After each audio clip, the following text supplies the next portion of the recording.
All right, so, we love to do these deep dives into listener-generated content, and this one really caught my eye. Mm-hmm. 20 habits to level up your life. Ambitious. Yeah, a little bit, right? Mhm. I mean, we could do like 20 episodes on this. Well, and that's the thing.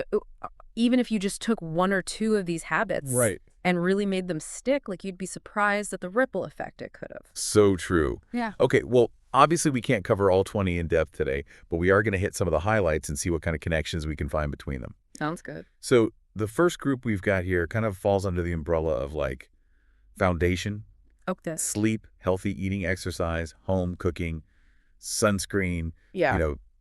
the basics. It's a building block. Exactly. Yeah. And I think sometimes we overlook these foundational habits because they seem so simple, Right. but they really are the bedrock of everything else. It's like you can't build a house on a shaky foundation. Yeah. Exactly. If you're not sleeping well, if you're not fueling your body with nutritious food, and you're not moving your body regularly, it's going to be that much harder to focus, to be productive, to be resilient in the face of challenges. And even to enjoy those like higher level pursuits that we're all striving for, right? Absolutely. Okay, so within this foundation category, let's talk about the 80-20 approach to eating, because, I'm all about balance. Me too. And I love the idea of not being super restrictive, but how do you actually make that work in real life? Well, I think one key is home cooking. Oh, yeah. When you're preparing your own meals, you have so much more control over the ingredients, the portion sizes. You know exactly what's going into your food. So it's not just about like willpower and saying no to everything delicious. No, not at all. It's Yeah. about making informed choices and creating a sustainable approach to healthy eating. And you know what I've found is that when I cook at home more, it actually makes me more mindful about what I eat when I do go out because I appreciate that treat even more. I think that's a great point. Okay, and before we move on from foundation, can we talk about sunscreen for a minute? Yes, absolutely. I'll admit sometimes I'm guilty of only putting it on when I'm like headed to the beach for the day. I think a lot of people do that. But you're really supposed to wear it every day, right? Ideally, yes. Yeah. Think of it as like brushing your teeth for your skin. Okay, that's a good analogy. You're protecting yourself from damage in the long run. All right. You've convinced me I'm going to start keeping a bottle in my bag from now on. Okay. So moving on to our next category, which is all about mental and emotional well-being. Mm-hmm. We've got journaling, gratitude practice, meditation, and mindfulness. And something that I know I personally struggle with, limiting news consumption. Yeah, that one's a tough one for a lot of people these days. It's so hard to disconnect. Right. But I think it's so important for our mental health. Absolutely. There's so much research now showing the negative impacts of constant news exposure, the anxiety, the stress, the negativity bias. Yeah, it's like we're constantly being bombarded with the worst of humanity. And it can really skew our perception of the world. Okay, so let's talk about some of those more positive habits. Like journaling, for example. I've always kind of thought of it as like a teenage girl thing, like, Dear Diary. I know what you mean, but it's really so much more than that. Okay, tell me more. There's a growing body of research showing that journaling can have a profound impact on our mental and emotional well-being.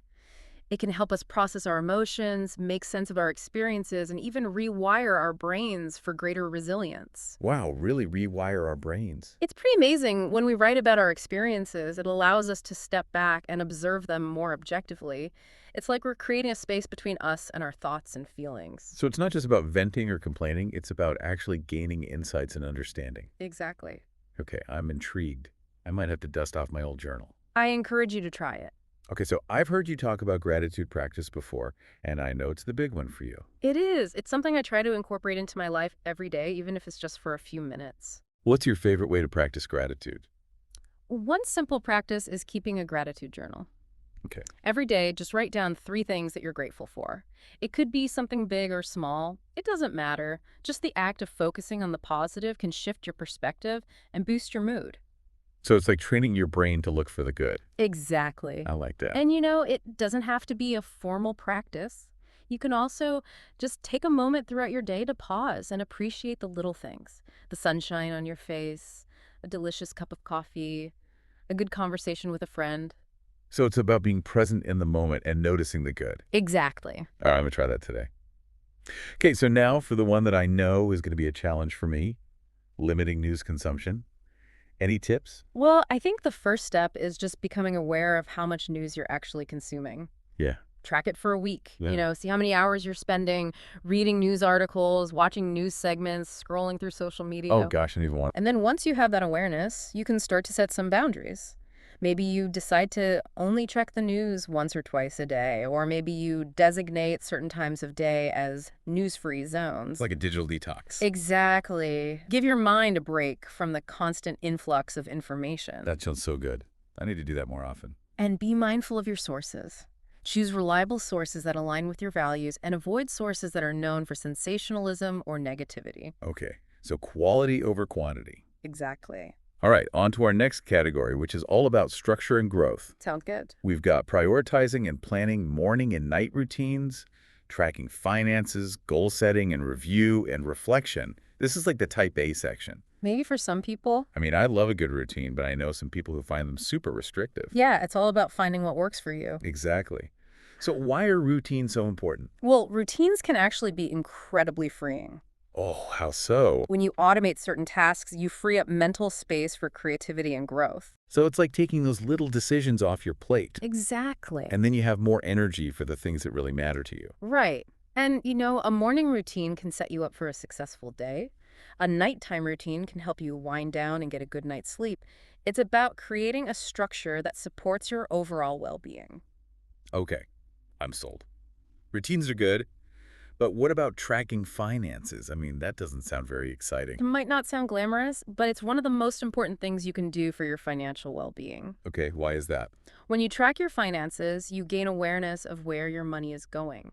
You can identify areas where you might be overspending or where you could be saving more. So it's like shining a light on your spending habits. Exactly. And that awareness allows you to make more informed decisions about your money. And how does that tie into goal setting? Well, once you have a clear understanding of your finances, you can start to set financial goals. Whether it's saving for a down payment on a house, paying off debt, or investing for retirement, having those goals gives you something to work towards. It's like having a roadmap for your financial future. Exactly. Okay, I'm starting to see how all of these habits connect. Yeah, they all work together. All right, last category, connection and purpose. We've got volunteering, no alcohol investing in your future, learning new skills, and connecting with nature. Lots of good stuff in this category. Yeah, I'm excited to dive into this one. Okay, so volunteering, I think a lot of people have this idea that it's about like giving back and helping others, which is of course true. Right. But are there other benefits? Absolutely. Volunteering has been shown to boost happiness, reduce stress, and even improve physical health. Wow, I didn't know that. It's pretty amazing. And it's not just about the act of helping others. It's about the social connections, the sense of purpose, the feeling of belonging that comes from being part of something larger than yourself. So it's like a win-win for everyone involved. Exactly. And it doesn't have to be a huge time commitment. Even just an hour or two a month can make a big difference. That's good to know. Mhm. Okay, so no alcohol. I know this is a controversial one, Yeah, it can be. but I've noticed more and more people are choosing to go alcohol-free, or at least reduce their alcohol intake. Yeah, and there are so many reasons why someone might choose to do that. Health reasons, of course, but also just to feel better, to have more energy, to be more present in their lives. And I think sometimes it's easy to underestimate how much alcohol can impact our sleep, our mood, our productivity. Absolutely. It's a toxin after all. Right. Okay. And what about investing in your future? Right. I mean, that can sound pretty vague. Yeah, it can, but I think it's about taking a proactive approach to your life and your career. Okay. It could be anything from taking a course to learning a new skill to networking to setting aside time for personal development. It's about making choices that set you up for success in the long run. So it's about being intentional and not just letting life happen to you. Exactly. And Taking ownership of your future. I like that. All right, learning new skills. I mean, this one's kind of a no-brainer, right? Yeah, it's always a good idea to be learning and growing. But it can be hard to find the time and motivation. That's true. But think about it this way. Learning new skills keeps your mind sharp. It opens up new possibilities, and it can even lead to new career opportunities or hobbies that you never knew you'd enjoy. Okay, I'm convinced. What have you been learning lately? Well, actually, I've been taking a pottery class. Oh, wow, that's cool. It's so much fun. It's really challenging, but also very relaxing. I might have to try that. Okay, and last but not least, connecting with nature. Why is this so important? Well, there's a growing body of research showing that spending time in nature has a profound impact on our mental and physical well-being. It reduces stress, improves mood, boosts creativity, even strengthens our immune systems. Really? Wow, I did not know all of that. It's pretty amazing. And it makes sense, right? We evolved in nature. It's where we're meant to be. It's like our natural habitat. Exactly. So make time to get outside, go for a walk in the park, sit by the ocean, hike in the woods, whatever it is that brings you joy and connects you with the natural world. Great advice. Okay. Okay, so we've covered a lot of ground today. Right. What are some of the key takeaways that you hope our listeners will walk away with? Well, I think the biggest takeaway is that these habits are all interconnected. Yeah. They support each other and they create a positive feedback loop. Yeah, I'm seeing that. So even small changes in one area can have a ripple effect across your entire life. And it's not about being perfect. It's about progress, not perfection. Exactly. So if our listener could only choose one of these habits to focus on, which one would you recommend? That's a tough one. Yeah. But I think I would have to say prioritize sleep. Why sleep? Because sleep is the foundation of everything else. Okay. It affects our mood, our energy levels, our cognitive function, our physical health. If you're not getting enough sleep, it's going to be that much harder to make progress in any other area of your life. So true. Okay, well, on that note, I think we're going to wrap things up. But before we go, I'd love to hear from our listeners. Which of these habits resonate most with you? Have you experimented with any of them? And if so, what was your experience? Yeah, let us know. We'd love to hear your thoughts. All right, thanks for joining us for this deep dive, and we'll see you next time. Bye. Bye.